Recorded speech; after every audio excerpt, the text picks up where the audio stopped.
Anybody can do they want to do when they feel like doing it. Anybody can go to the gym when they feel like going to the gym. Anybody could show up to work and give 100% when they're in the mood to do so. But what makes successful people successful is what they do when they don't feel like it.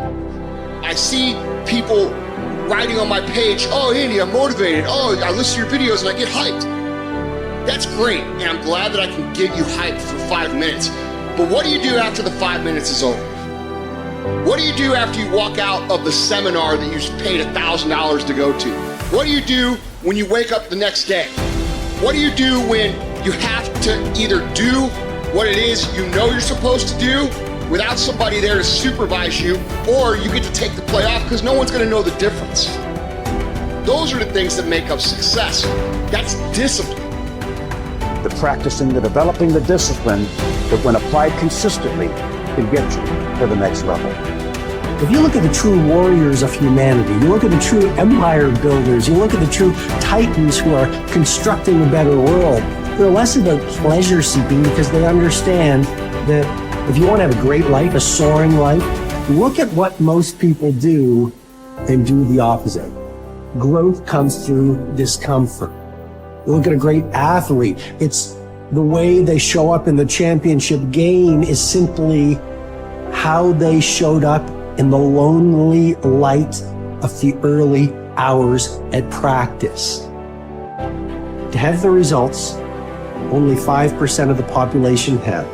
You've got to be willing to do the things that only 5% of the population are willing to do. Stop going about the day as a servant. Become the master. Run your day and stop having it run you. Believe in yourself. You got one of 100 that has a belief. Instead of just jaw jet talk of intent. Huge differential there. Differential is somebody just breathing life, and the other one taking the most of the opportunity time of life. Remembrance. Otherwise, forgotten. You have no business being average, but now you justify it. You come up with these great reasons why you can't get up at 5. There are these great reasons of why you have to do everything, why you don't execute, why you don't finish, why you don't follow through, why you say you'll exercise and you do it for about 10 days and you quit. You've got an excuse for why you're average. I guarantee you, if you were humble enough, if you were hungry enough, if you really wanted what you said, you'd sit down and you'd study what you do and you'd say, I can do this better. But I have not exhausted all my time. I have not exhausted all my resources. There's something missing. You're not where you're supposed to be. It's not going to take a lot, but it's a small gap. And the gap is called execution. If you want to execute just a little bit more, you'll be on a whole other level. And I'm telling you, you're not where you want to be financially. You are not the person you want to be. And you have not given yourself enough credit to say, I just need to get up a half hour earlier, and my whole life will change. I just need to get up 1 hour earlier. I just need to work 1 hour longer. Doing things that matter take time. Doing things that are great take time. Doing things that are going to get you paid take time. And you can't get around it. You can't outwork time. You can't change it. You can't do anything about it. It's just going to take time. And if you can understand aggressive patience, you can put it into play in your life, you can not only achieve everything you want to achieve, but you can do so with a sense of calm, with a sense of confidence, with a sense of certainty that your life is going to turn out the way that you want it to. It takes faith. You have to trust that things are going to happen. At the end of the day, if you go to bed at night and sleep good knowing you gave every day your all, you can feel good that things are going to happen. If you can understand that it is going to take a long time, and during that time, you are going to have to do absolutely everything you can, you cannot be anything else but successful.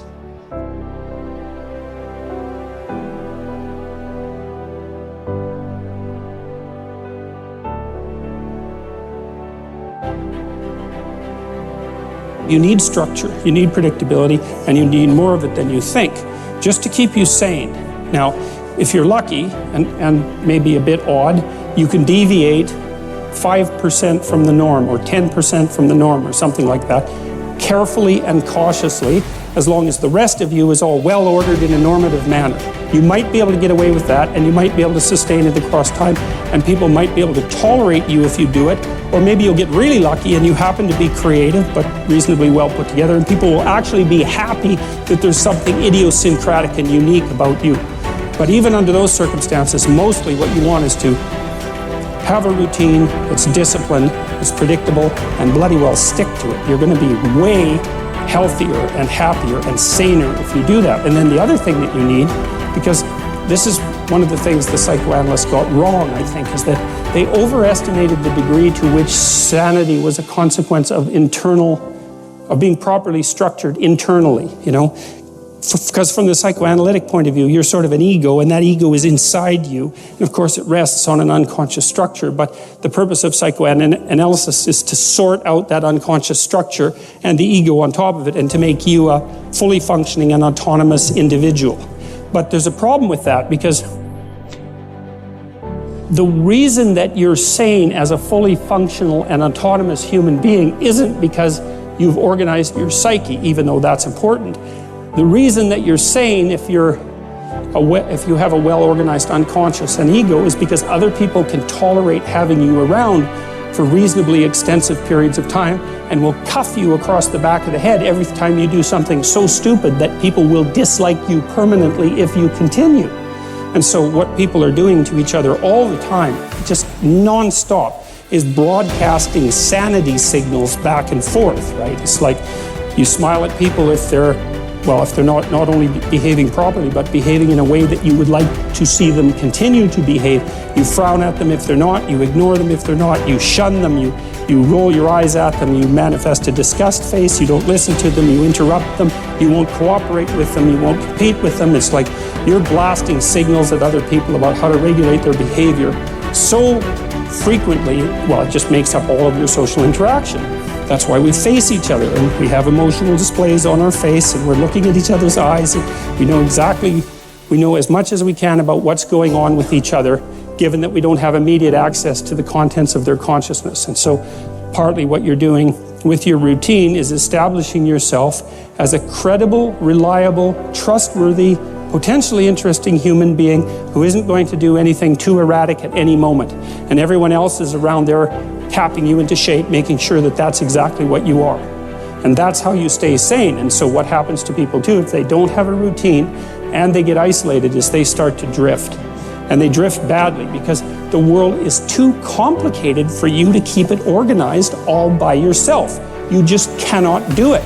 So we outsource the problem of sanity. And it's very intelligent that we outsource the problem of sanity, because sanity is an impossibly complex problem. And so the way that we manage the incredibly complex problem is we have a very large number of brains working simultaneously on the problem all the time. It's like a stock market for sanity. And it's partly, and I use that definition with purpose, because the stock market does the same kind of impossible thing, right? Because it tries to price things, which is impossible. How many things are there? Like 1 billion. How in the world do you decide what the price is? You can't decide what the price is. That's why you have a stock market. Well, in a free market, I mean for consumer goods, is everyone's voting on what the price of everything is all the time. And that's the way we figured out, because it's technically impossible. Understand. Your mind is weaker than your emotions, but you become aware of this weakness only in moments of adversity. Precisely the time when you need strength. What best equips you to cope with the heat of battle is neither more knowledge nor more intellect. What makes your mind stronger and more able to control your emotions is internal discipline and toughness. No one can teach you this skill.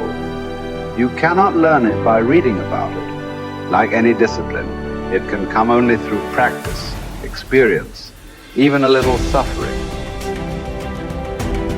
An active life serves the purpose of giving man the opportunity to realize values in creative work, while a passive life of enjoyment affords him the opportunity to obtain fulfillment in experiencing beauty, art, or nature.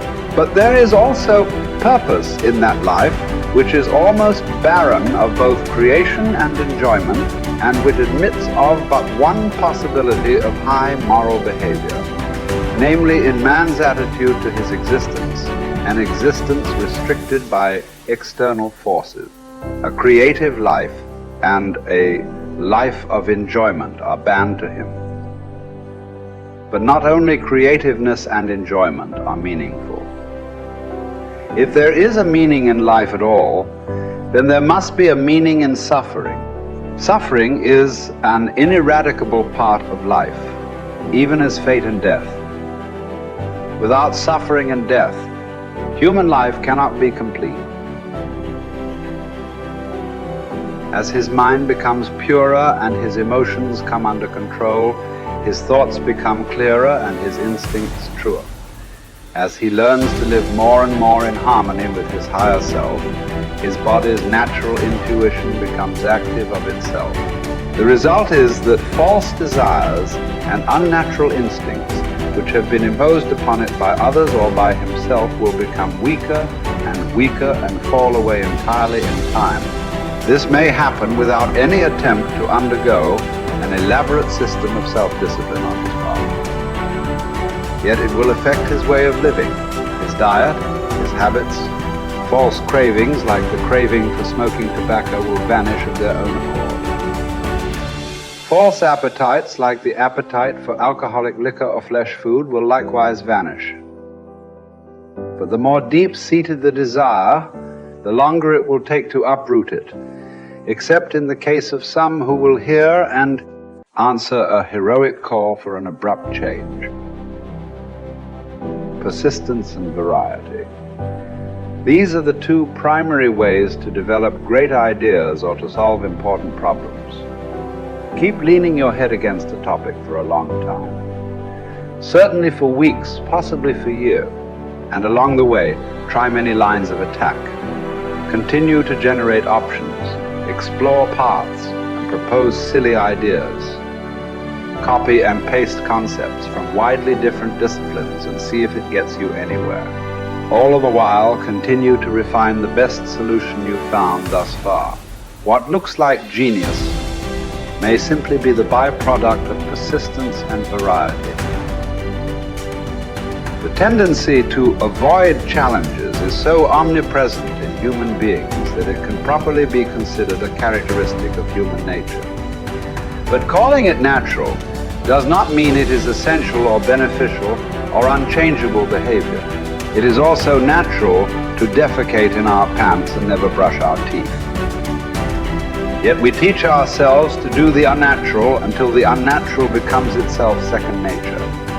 Indeed, all self-discipline might be defined as teaching ourselves to do the unnatural. Another characteristic of human nature, perhaps the one that makes us most human, is our capacity to do the unnatural, to transcend and hence transform our own nature